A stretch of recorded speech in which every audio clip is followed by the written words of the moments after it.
अस्सलाम वालेकुम। Today we are going to discuss about chi square test. ठीक है, काई स्क्वायर टेस्ट जो होता है ना, होता क्या है? ठीक है, सबसे पहले हम ये देखेंगे काई स्क्वायर टेस्ट क्या होता है।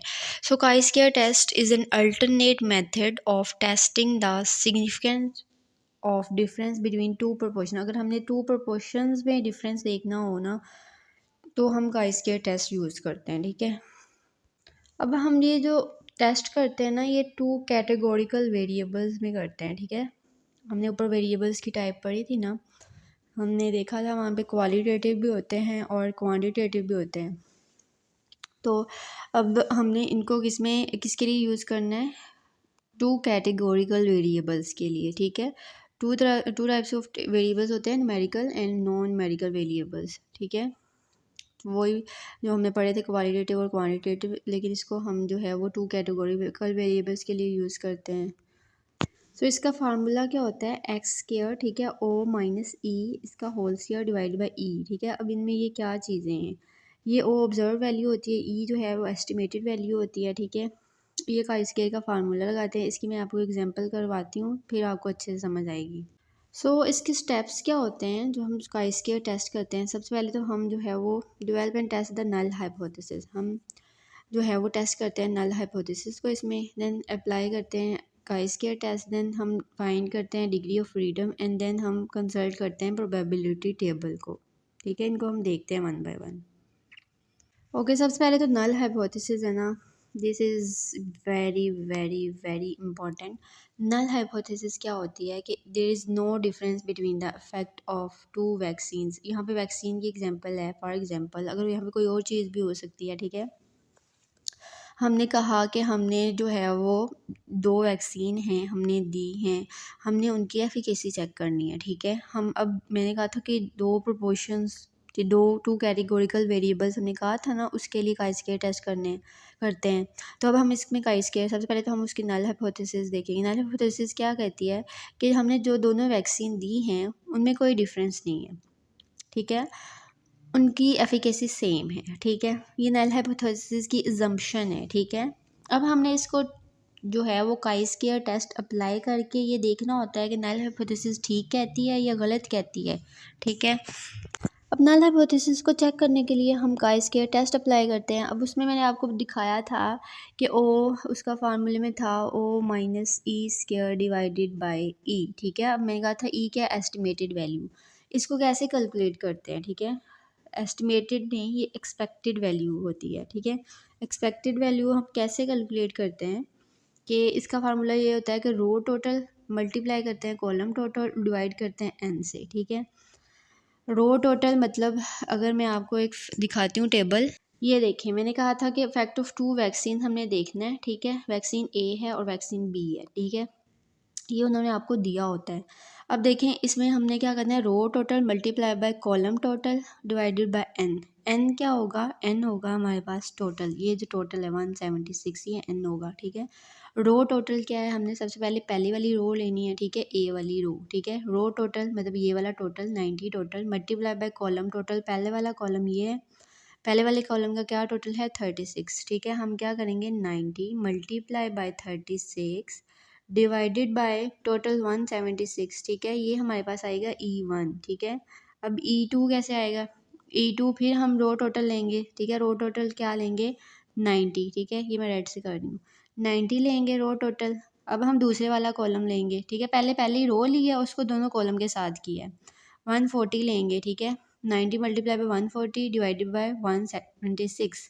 ठीक है, अब हमने पहली रो पूरी हो गई, अब हमने दूसरी रो ले लेनी है। ठीक है, दूसरी रो में क्या करेंगे? रो टोटल 86, 86 को मल्टीप्लाई करेंगे 36 से डिवाइड बाय 176, देन 86 को लेंगे 140 से करेंगे मल्टीप्लाई डिवाइड बाय 176। ठीक है, इसी तरह आपने ये चार वैल्यूज़ आ जाएंगी हमारे पास, E1 E2 E3 और E4। ये देखें हमारे पास चार वैल्यूज़ आ गई, वही हमने वैल्यूज़ पुट की और हमारे पास ये वाले आंसर्स आ गए। ठीक है, अब हमने कहा था हमारा फार्मूला जो होता है वो होता है ओ माइनस ई स्क्वायर। ठीक है, डिवाइडेड बाई ई, ये वाला होता है ना।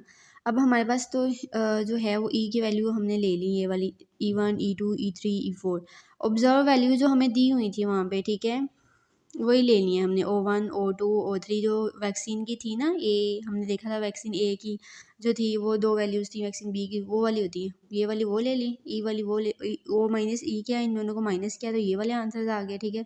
इन दोनों का स्क्वायर दिया तो ये वाला आ गया, ठीक है। अब हमने क्या करना है, O minus E square divided by E निकालना है। हमारे पास ओ माइनस ई स्क्वायर की ये वैल्यू थी, ठीक है। इसको हमने क्या किया, इसको हमने ई से जो है वो डिवाइड कर दिया, तो ये सारी वैल्यूज़ आ गई हमारे पास, ठीक है। अब इन सबको हम ना इनका सम करते हैं, ठीक है। तो हमारे पास टोटल कितना आता है 1.79, ठीक है। ये वैल्यू आती है हमारे पास 1.79, ठीक है। अब देखते हैं हमने नेक्स्ट स्टेप क्या करना है। अभी तक हमने क्या किया, हमने कहा नल हाइपोथेसिस जो ये कहती है कि कोई भी हमारे पास 2 वेरिएबल्स हैं उनमें कोई डिफरेंस नहीं होता, ठीक है। फिर उसको हम देखने के लिए कि वो सही कहती है कि गलत कहती है, ठीक है, हम काई स्क्वायर अप्लाई करते हैं। काई स्क्वायर का फार्मूला देखा हमने, ये वाला होता है, और उसके लिए फिर हमने ये वैल्यूज़ निकाली। अच्छा, जो थर्ड पॉइंट होता है वो हमने डिग्री ऑफ फ्रीडम निकालना होता है। इसका फार्मूला ये होता है कि कॉलम -1 मल्टीप्लाई बाय रो -1, जितने हमारे पास डाटा में कॉलम्स दिए होते हैं ना उसमें से हम एक माइनस कर देते हैं, और जितने रो दी होती है उसमें से एक माइनस। तो हमारे पास तो 2 ही कॉलम थे, 2 ही रोज थी, तो हमने मोस्टली 1 ही होता है डिग्री ऑफ फ्रीडम ना, 1 ही होता है, 2 कॉलम ही होते हैं, डाटा के 2 रोज ही दी होती हैं, मोस्टली डिग्री ऑफ फ्रीडम 1 आती है। अब हमने देखना है प्रोबेबिलिटी टेबल। प्रोबेबिलिटी टेबल क्या होता है, प्रोबेबिलिटी टेबल क्या होता है कि ये ना हमारे पास डिग्री ऑफ फ्रीडम, देखें डिग्री ऑफ फ्रीडम ये 1, इसकी प्रोबेबिलिटी वैल्यूज़ दी होती हैं, ठीक है। 0.95 पे ये वैल्यूज़ होंगी, इसी तरह ये। तो हम स्टैंडर्ड जो लेते हैं ना, स्टैंडर्ड जो हम लेते हैं वो 0.05 की वैल्यूज़ लेते हैं, ठीक है। इसकी देखें डिग्री ऑफ फ्रीडम पे 3.84 है, ठीक है। ये मोस्टली हम जो है स्टैंडर्ड पे लेते हैं, और ये वैल्यू हमें दी होती है, उन्होंने हमें कहा होता है कि इसकी प्रोबेबिलिटी वैल्यू जो है वो ये है, ठीक है। अब हम क्या देखते हैं कि अगर हमारी कैलकुलेटेड वैल्यू मींस जो हमने ई ओ माइनस ई का स्क्वायर डिवाइडेड बाय ई, जो ऊपर हमने कॉलम्स बनाए थे, रोज बनाई थी, ये निकाला था ना और सम किया था, अगर वो वाली वैल्यू हमारी इस टेबल वैल्यू से, ठीक है, टेबल की वैल्यू दी होती है, इसकी आपने टेंशन नहीं लेनी, ना आपको याद करने की ज़रूरत होती। अगर ये वाली वैल्यू जो है इस टेबल की वैल्यू से बड़ी आ जाती है, ठीक है, अगर ग्रेटर आ जाती है, तो हमने क्या करना होता है, हमने नल हाइपोथेसिस को रिजेक्ट कर देते हैं हम। अगर हमारी वैल्यू बड़ी आ गई है इस टेबल की वैल्यू से तो हम इसको रिजेक्ट कर देते हैं। लेकिन अगर हमने जो वैल्यू निकाली वो छोटी आ गई है, ये वाली बड़ी है, तो फिर हम उसको एक्सेप्ट कर लेते हैं नल हाइपोथेसिस को, कि वो सही कह रही है कि कोई डिफरेंस नहीं है between the effect of 2 vaccine.